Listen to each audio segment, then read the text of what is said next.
Good morning. Today has been a long time coming. We broke ground here almost 3 years ago. This morning I want to give you fair warning. I'm listed in the program as acknowledging the winners of our photo contest along with Mr. Lutterlow. But before I do that, I have a few comments.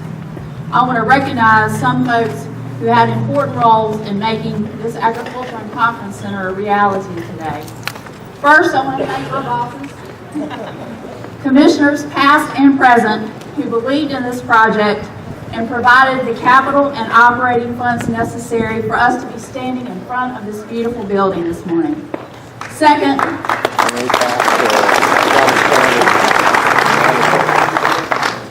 I acknowledge the patience of community partners and the public.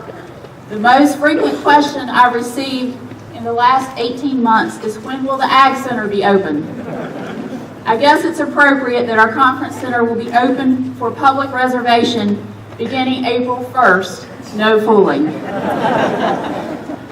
Internally, we've joked that we might never open this building, but believe me, there were a bunch of county staff working like mad to make it happen.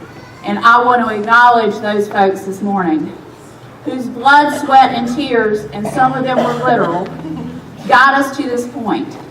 But I'm going to call out a few people individually. It was a huge team that made this happen, but I'm going to recognize a few folks. As Sam has mentioned, our former county manager, Charlie Horn, who is a farmer himself, recognized the value this facility would bring to centralizing services for agriculture, the county's #1 economic driver. The center was the vision of Sam Gross, who had a dream and pushed the Board of Commissioners and county management to make it a reality. Sam was relentless in his pursuit of this building. He kept pushing until we finally just did it. We let Sam be Sam. Sam, all I can say is now you pulled it off, leave us be.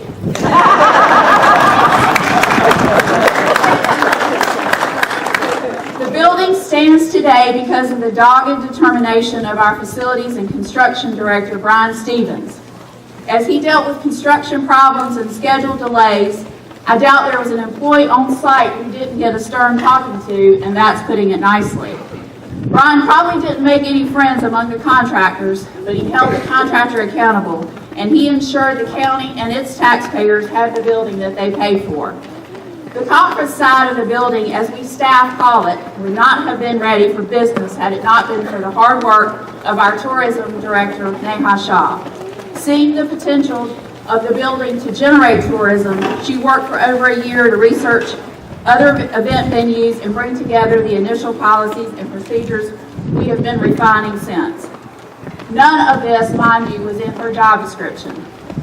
The initial conference planning team has been meeting for over 2 years to get ready for today.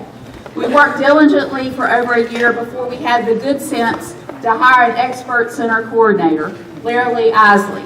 Lara Lee, who previously worked at Farrington and the Goldston Sports Center, understands hospitality and event planning inside and out. She came on board and injected realism and experience into our work. Those of you who rent the space in the center will enjoy working with her.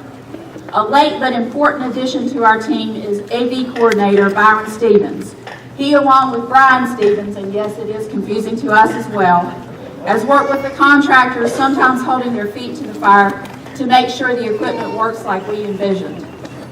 Finally, I want to thank Tansy Long in the manager's office. As we rushed to finish everything near the end, she ensured the details were handled and we were indeed working towards the same goal.